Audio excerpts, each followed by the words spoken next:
Hello and welcome to another episode of the Molten Truth. We are here with another author guest today. Her name is Maria, and Maria, I am the notorious for getting people's last names wrong, so I am going to step aside and let you tell our audience your last name. Gallucci. And everybody Gallucci. who ever called had always messed it up. Like the spammers who called on the rotary dial phone have always messed that up.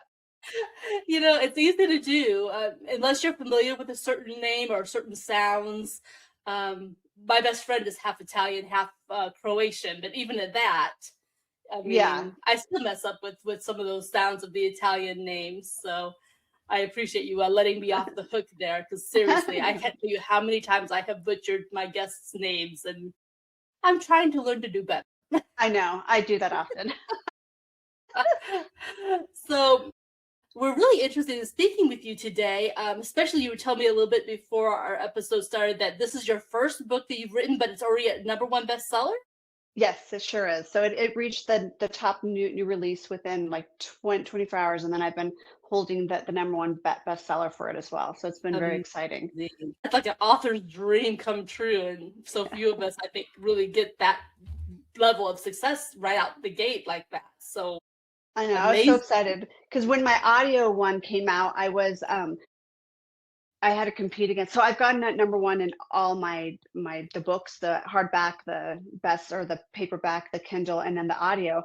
But the one who I was like competing against with the audio was Michael J. Fox, and I'm like, there is no way that I'm going to beat him as the number one, and I did. It was awesome. It That was short is lived, of course, amazing. but it was awesome. Oh, sure, yeah, star power. I mean, he's such an amazing person, and everything he's been through in his life, um, and just the star power even before that. So Exactly. stiff Yes, I was competition. honored. I know. I know. When I saw that, I'm like, oh my gosh, there's no way. Oh, that's amazing, though. Um, so before we get too deep in, because Swiss cheese memory, I will forget to ask if I don't ask now. Do you have a website? I do. So it's galluccihomes.com for the real estate, and then the book is raisedinsilence.com, the name Okay. of the title. So you have two websites. Okay, so Yeah. Raised in Silence, which brings us to the story about your book. So how did you come about writing this book? Tell us a little bit about what led to all of this. So it's 15 years in the making. And I always thought that I wanted to make people, because my parents are deaf, so I'm a child of deaf adults. And so I'm a CODA. And so seeing them struggle with communication barriers and accessibility and things like that as a child, and it made me feel like I need to make sure that no one feels like an outcast or like an outsider. And so they just really want to feel seen and heard. And so I thought I'm going to write the book about how you can make people feel included instead of like an outsider, and how people can have accessibility. So in the book, it's got tips and of how to do things and how to, because it's not just for the deaf and hard of hearing community, it's for all communities that feel like where Isolated. that feel different and where they want to belong. Sure. Now, it's very interesting. I know just a teeny bit about the deaf community just because of the interactions I've had in my life. And one thing, and to correct me if I'm wrong, but the deaf community is a super close knit community. It That's, is. It's yeah. very, yeah. I So mean, it's you it's guys very watch very very out for close each knit. other, and yeah, everyone kind of knows who each other is. And there's also an element of maybe they don't let someone in unless there's a specific reason to. And I'm sure that's for good protection reasons, but Yeah, exactly. No, so we've always been very close, and a lot of my best friends are actually in the deaf community. And so for me, I was raised that way, and so ASL is my first language, so it's what I've always known. So I've always known the culture of it, and no, we've always been a very tight community, and that's how it is. I think not just here in Colorado, but everywhere. yeah. So were did your parents like become deaf at some point in their life where they had been hearing before, or were they born without hearing loss? Am I allowed to ask that? I don't want Oh to be yeah, rude. no, absolutely. Yeah. So my dad was born deaf, and then my mom became deaf at 9 months when she had the chicken pox. I think it was the chicken pox and the mumps, or the measles and the mumps at the same time at 9 months. So it blew out her eardrum. Oh And so, boy. yeah, and my dad, we don't know if we have the hereditary gene because he was born deaf, but there's six of us kids and we're all hearing. Amazing. Yeah. And what a challenge for them as parents. I can only imagine, you Oh, know, them as parents and you as children, like, wild. Because yeah, they couldn't hear. I'm I trying to always imagine that situation where you as a child, I mean, did you even realize that you had a voice? Like, because you were so oh, used to be talk I mean, we're so what used did to you think? signing. Yeah, well, I always told my parents that the only reason why you have 6 kids is because you can't hear us because 'cause we're all crazy and wild. And so but for me, my sister, she hadn't talked until she was like 7 years old. And so they thought that she had like a speech impediment, which I do because I stutter and I always have since I was a kid. But so Hmm. she would always whisper to me or sign to me, and I would actually talk to the teachers for her. So it Oh, took her a while to feel comfortable using her voice. yeah. Because it wasn't her, I would say her mother tongue. It wasn't, what she grew up hearing because that couldn't be the case. Exactly. It wasn't what she was used to. Yeah, absolutely. Wow. So singing probably didn't happen either, I'm guessing. Well, we're saying, I think it kind of did the opposite with the CODAs because which is a child of deaf adults, but it's because we were able to be loud and crazy. So we would actually like grab the microphone and sing because our parents couldn't hear, and all that we were known as the fun house because all of our friends would come over because we were able to play music loud or things like that. But one thing I did notice because I went to happy hour with my friend the other day who's deaf, and she had sat me like on my back was towards the door, and I've never since I was a child been able to sit with my back to the door because I don't know who can come in, and my parents didn't either because they can't hear. And so when I switched myself, she's like, oh, that's a coda thing, isn't it? And because her kids did it too, I'm like, oh, I didn't know that. But it was just because we can't see or hear anybody from behind me, so I've always done that since I was a kid. Well, and that makes sense on multiple levels. Um, Unrelated but interesting kind of comparison, and I can see where you would want to do that as someone who didn't hear. It's just a good safety thing because they always tell us, in this world that we live in, you always want to sit someplace where you can see the door so that if something were to happen, you would have an exit strategy. And so Exactly. if you can't hear something coming, even more so, you'd want to have that visual so you can react and get to safety. Yeah, exactly. And my dad always teased because he always because we're Italian, so he always wanted to be in the mafia. So he always told me never turn your back because you don't know if a person's coming to get you. Yeah. I talk a lot with my hands, and so Oh, I'm I thinking always about the do. Italian thing. I'm thinking it's an easy shoe, and you might assume that someone was sign language because there's a joke about you'd have to tie your hands so you wouldn't talk with them. Yeah, exactly. And then when I'm in like closings for the real estate, I always tend to like sign or because I always talk with my hands and I try to jump in and sign. So I literally have to like sit on my hands to make sure I don't interrupt the interpreter or anything. Okay, so do you, with your real estate business, do you primarily are a lot of your clientele deaf, or is that just kind of the exception and you've just got to control yourself because of habit? Yeah, it's a specialty. So I deal with all different kinds of clients, but I specialize in the deaf and hard of hearing community. It makes sense. I mean, you're Yeah, a natural for it.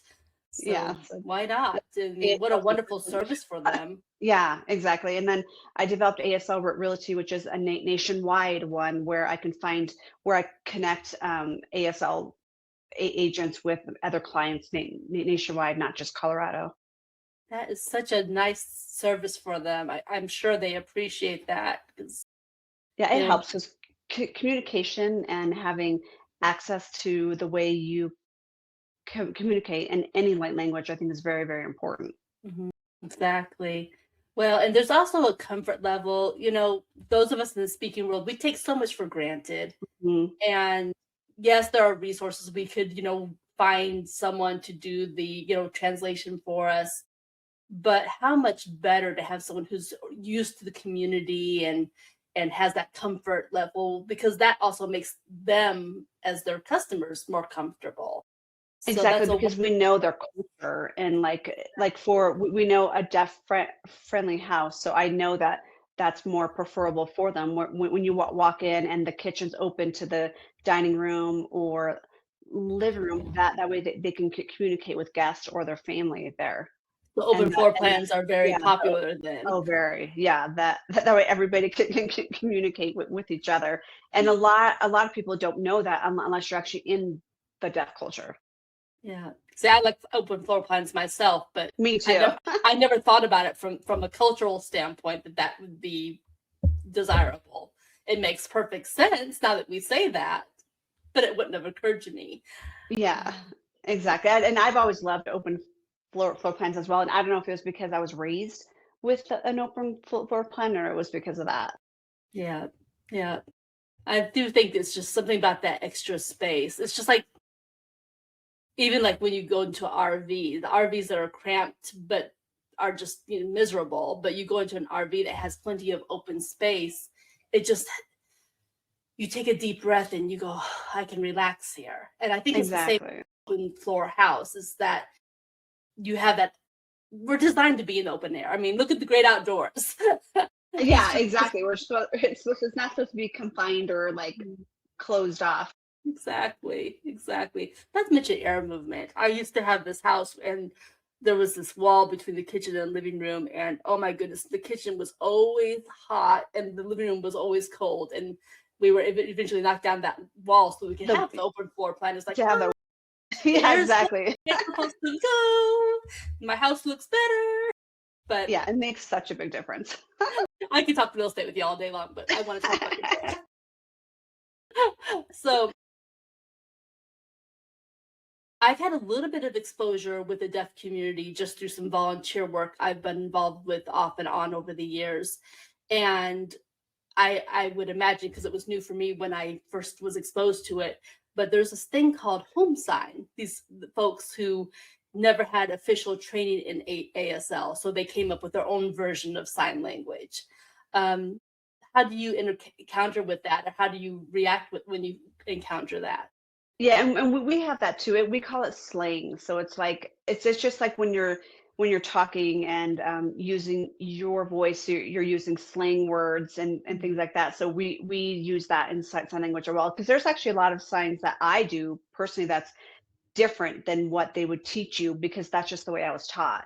Because Mm. there's like favorite, and then I do favorite. So it's just a lot of different like you could do a lot of different signs, but the same meaning. Mhm. So the context probably means a lot, or maybe the facial expression with that sign. Yeah, it's very important for us to read. We can read body language, facial expressions, just Mhm. that they're feeling in general so easy. Like that. That's how we communicate is through expression and feeling people's energy. I believe it. You know, as a hearing person who's not really part of that community, um, I've been in situations where a public speaker has been deaf, or has, dual that dual language. And I remember the first time I sat down in this auditorium and I sat there and I was watching his hands and I wasn't really watching his face. And I remember I was almost like, well, I had such a headache from focusing on his hands. I later learned that I needed to like zoom out and take in the body language and the face and not focus so much on the hands. But Exactly, and the it's such a expressions, like culture the shock. oh yeah, the expressions give away so much, and I think that like I think that's why I can read people Mm, easy and then be able to connect with people because that's what our culture is. It's connection and like feeling people's energies and stuff. absolutely, absolutely. Um, so the book was released when? So the paperback was released in September, and then we did it in phases. And then so the most recent release was the audio, and that was just a month ago. Very nice, Yeah. very nice. Um, do you have plans for additional books? Maybe is this the first of a series, or do you have other stories that you're looking to tell? I've thought about that, and people say that I should write another. book, so I haven't decided yet, but I do have the book right now being translated in Spanish, and it's also being signed. So Cool. that's in the works right now. So it'll be one of the few books that are actually in sign language. So this book is for people of the sign language community, but it's also meant to help other communities. So if you were going to talk to someone that hadn't, was of a different community, not sign language, what would be the strongest thing from your book strongest reason why they would want to read this book? Connection and learning how to communicate with others, not just the deaf culture, but learning to communicate with others, even if you both speak English. It's just about being connection and learning how to include people, and just not letting people feel like outcast and outsiders. And that's what the book mostly is about inclusion and accessibility, and how to learn how to communicate with people better, like with leaders and things like that. So it could have application even in the business world, then it sounds like. Exactly, because and I have all the tips for that. And one of the stuff for a lot of leaders and business people that they don't know is that there's no accessibility for people. And I feel like when, especially for the deaf and hard of hearing community, or even Spanish people too, they just they don't have the connection or the accessibility to people who can communicate in their language. And because I remember my dad never had an interpreter at his meetings for his work. And so a lot of things like that go, like, people don't think that it's not necessary. Well, you can just write, or you can figure it out. And that's not how, I think that's not how you make somebody feel like they belong, especially in a workspace. I get that. And that is, at least as a young person, I remember as a teenager delivering my newspapers, and I had someone deaf on my route, and that's what I literally thought. I was like, well, he can just write me a note. I have no Yeah. idea now, looking back, did he know how to write? I assumed he did, but I really don't remember. But I remember thinking that. Yeah, exactly. And I feel like people are afraid of the unknown, so they don't even go there. But that's why my motto is, if you just try with somebody, like, try to help them. You don't need to know their language, but if you're just giving the effort to, like, guide them into another place, if they're lost, or anything, that just makes a huge effort on our part, and it makes a big difference to them, because they feel like they're accepted. Absolutely. One resource I am just so happy exists is that, of course, now with the cell phones, it's even easier because if they can type, a message on their phone, but they also have the free, I think they get their cell phones for free and they have access to an interpreter. Is that right? Or am I completely Um, mistaken? Yeah, I don't know about the self support. That'd be a good program though if they don't have that. But I know that they do get free access to an interpreter. So they have the Sourcen and Purple, and there's one more. I can't. Oh, Convo, I think is what it is. So you do have access to that. So when you call a hearing person, Mhm. there's a person on the other line with the TV with the deaf or hard of hearing person, and they're signing, and you just talk to them exactly the way you would talk to the person that you're speaking with. Absolutely. And And I've we had a didn't few have that back then. conversations. Oh yeah. Right. Yeah. Back then, yeah, I'm sure. I mean, it's probably been what, in the last 15, 20 years? Yeah, we used to have the TTYs is what they were called, and there was these little typewriters that would just, like, you would type back and forth, and you put your phone on there. We don't even really have landlines now. I don't even know how we would even do that. It's a good point. Yeah, I was thinking it's probably closer to a Zoom call or a I don't know, a FaceTime maybe. I don't know.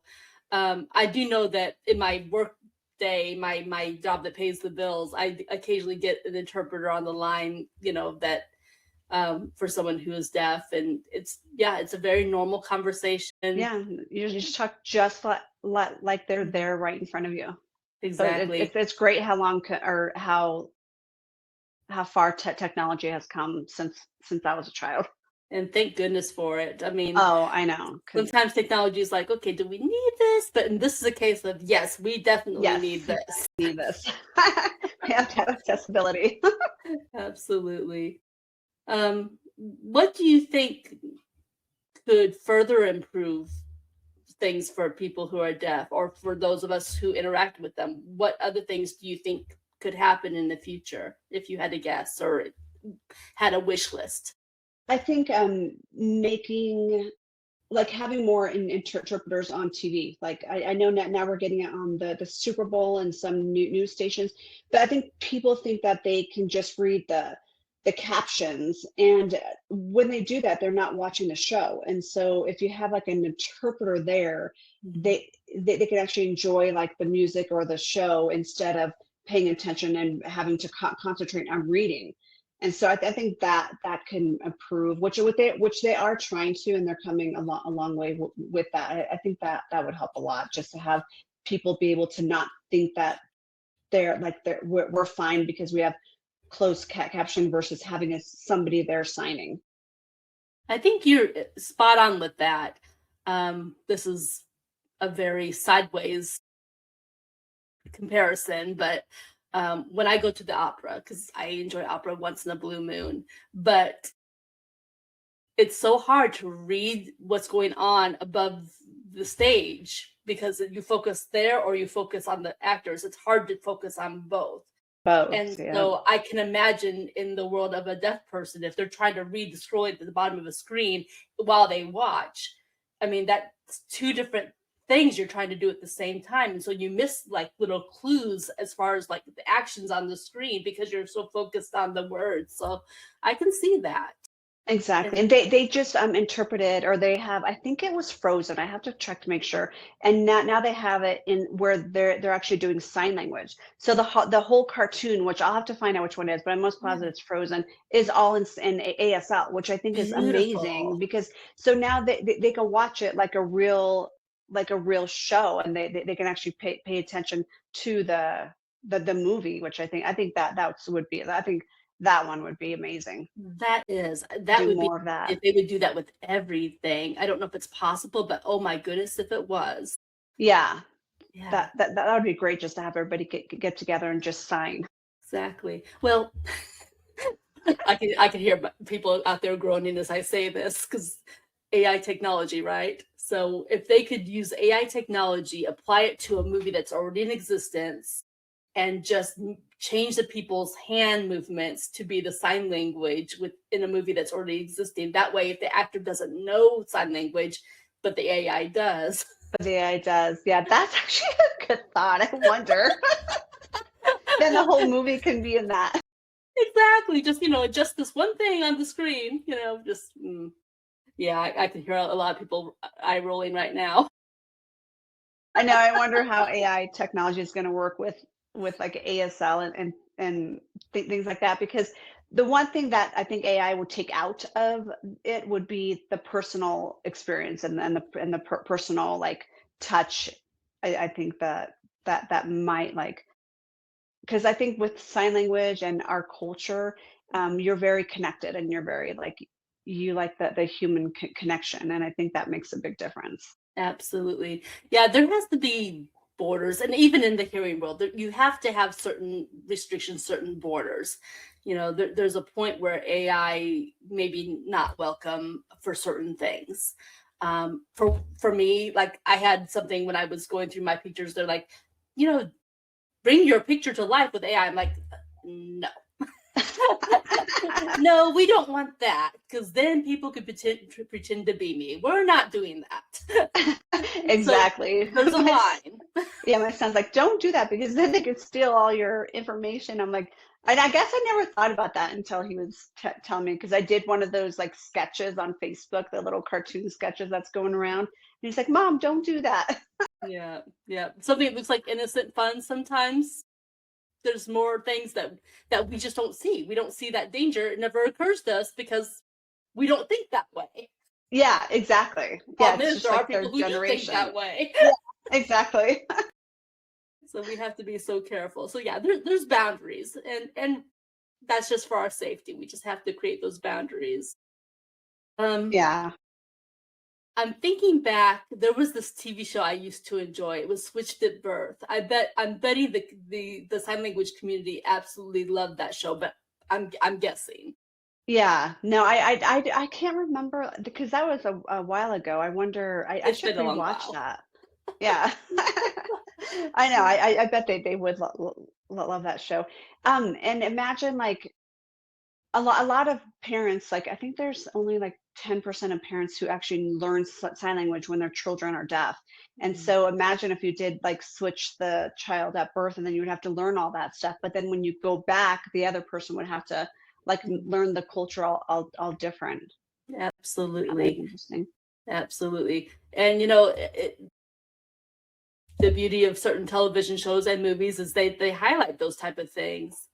Back when I was in my 20s and I lived in Dallas, we wound up going to the movie theater to see one movie. Ended up that wasn't available. We wound up in this movie, Mr. Holland's Opus. And that was kind of the scenario. He had a son who was born hearing, but at some point in his early childhood, like before he even reached toddler, I think, his son became deaf.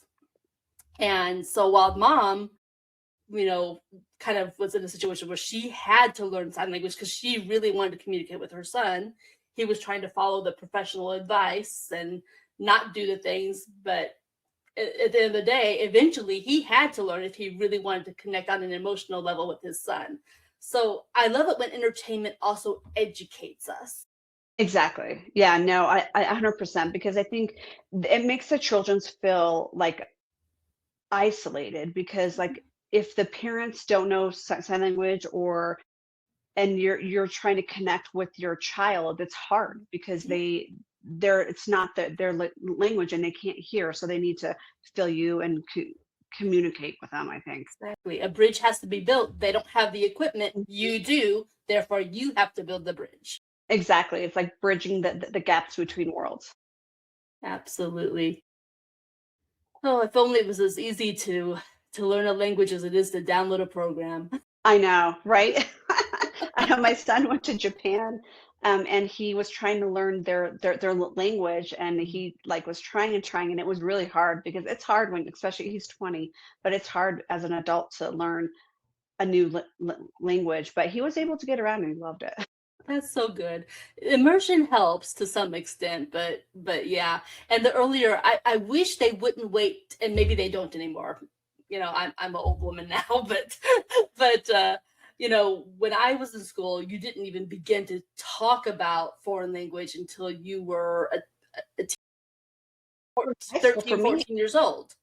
exactly. I mean, And even I went that's too to late in my opinion. yeah, I know, and I went to a bilingual elementary school, junior high, and high school. So for me, they put me in Spanish because they wanted me to learn a third language from kindergarten. So I Mhm. took Spanish all the way from kindergarten to 12th grade, which is like 13 years. And I don't remember any of it because I didn't use it every day or anything like that. So I couldn't remember it. I can like pick up stuff, Mhm. but so I wish I'd have stuck out with that because it would have been easy to learn. But I can't even imagine learning sign language as an adult. But it is easy and people do it. Yeah, yeah. Well, and especially if you have a reason. I do think often, I know in my case, I'm more motivated to do something if I have a specific cause, a Hmm. specific reason why I had to. If I had a deaf child, I believe that I would find a way. If I had to watch YouTube all the time, if I had to interact with whoever I had to interact with, I think, like that woman in that movie, I would want to interact with my child and I would make those strides. But everyone has their circumstances, their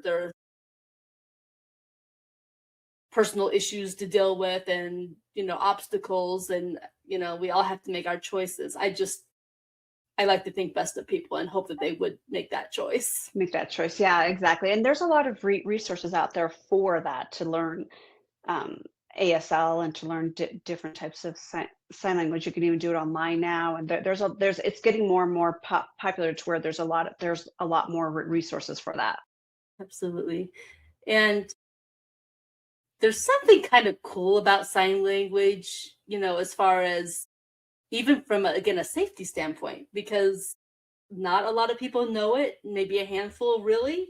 If you needed to discreetly get something accomplished, or whether it's over a distance with each other or in a dangerous situation, sign language is a really nice thing to have in your back pocket. Exactly, yeah, and then there's a lot of signs that people teach if they are in danger, and Mhm. then if, like, because my sisters and my brothers, like, if we're at a place and we wanna order something, we're across the room, we could just sign to each other what we wanted, so, I mean, it comes in very handy Exactly. sometimes. Exactly. You're at the airport, you're in a football stadium, whatever. But yeah, I mean, how great that you don't have to scream and strain your voice. You can just say, "Hey, blah blah blah blah blah "Hey, can blah." you bring this?" I have no idea if I signed anything real or not in that moment, but Exactly. but how cool is that to have that option? Um, it's interesting to me, and it probably goes back to just the differences in languages in general. But just the fact that there's an American sign language, there's a Spanish sign language, there's a blah blah blah sign language. That sign language, even though it's a universal thing that people have that issue, that there's those differences in how they sign for the same things. Like you would think like food would be a universal across the board no matter what, or certain words should just be universal no matter where you're at. But Yeah, and it's not. They all countries have their own sign, and some even use their bodies to sign. Like it's really interesting. It's just like having an accent, yeah, like the people. Yeah, and yeah. even like when we sign here, which is ASL, even though my sign is different on certain words, for me it's just like it's because I'm from the East Coast, so I have an accent. Which is, yeah, like, how does that happen? I mean, Yeah. 'cause, I mean, you get the whole okay accent thing, even the slang thing, but it's funny because it's like, well, I mean, accents usually pick up because of the audio part of thing, but it's amazing that that can be the case even in a silent language. Yeah, exactly. It's different. And then when you have your brothers and sisters or different friends that are signing, we have our own sign that you make up just like you would when you're audio. But yeah, definitely a different Yeah. types of sign. I bet. Probably even the way you would tell each other jokes would be so much different. Like it'd probably lose a lot in translation, I would imagine. Just like It's funny that certain you're saying languages. that because we were talking about this yesterday with my friend because I don't so her kids don't get jokes a lot either, and neither do I. I never have. So everyone always says, "Are you why?" They think like I'm dingy or something. I'm like, no, I just don't get the joke. Like I was raised by deaf parents. I was raised in a deaf culture, and we didn't like joke like that. So for me, I'm like, I don't even get what you're saying. It's not funny. Yeah. So, what would you say was the biggest challenge in being raised by deaf parents? I think for me, watching my parents be isolated and making them feel like they're an outsider or less than just because they're deaf. And so for me, it was just seeing them feel like an outcast, and then us being made fun of because our parents were different. I think that was the hardest part. Yeah, I would say so. If you were going to say what's the best thing or maybe the advantage of having deaf parents, what would your thoughts be on that? I think I'm so glad that I was raised in that culture because it made me learn resilience, empathy, and compassion. So I think it made me stronger as a human. Yeah. Otherwise, And empathetic, I'm sure. Yeah, Mhm. very cool. If you wanted to share any one specific thing with our audience, if you wanted them to watch this interview and come away with one solid thought, what comes to your mind? Mine would be it would be my motto. Just try because you don't know what the other person is going through, and your effort to try to help and communicate with them or make them feel seen or heard can make their day and change their entire outlook of day. Very nice. Um, Before we get down to our closing here, we do have a random question from a previous guest. Let's see if I can read my own handwriting. I have that Okay. issue. Say it's basically chicken scratch, I tell you. Okay. So the last person, and this, by the way, was a science fiction writer who submitted this question. So he asked if you could be any organism on the planet other than human, what organism would you be? Mm, I don't know what they're called, but they're kind of flat and they're so cute, but they're in water, but it Sand has a dollars? really no, it has a really weird name. No, they like float and they have like cute little arms and they have a cute face. I can't think of the name of it.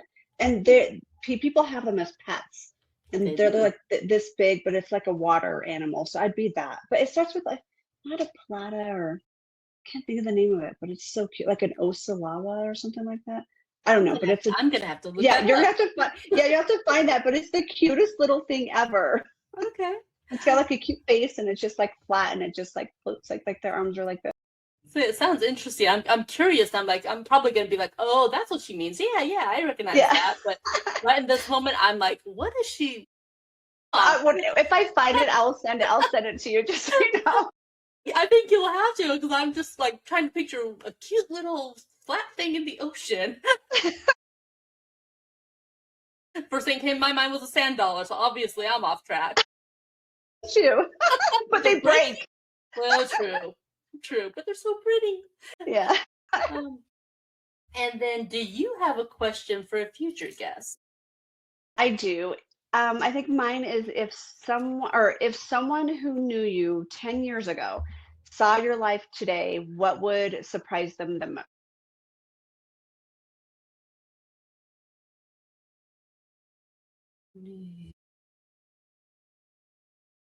Saw you today.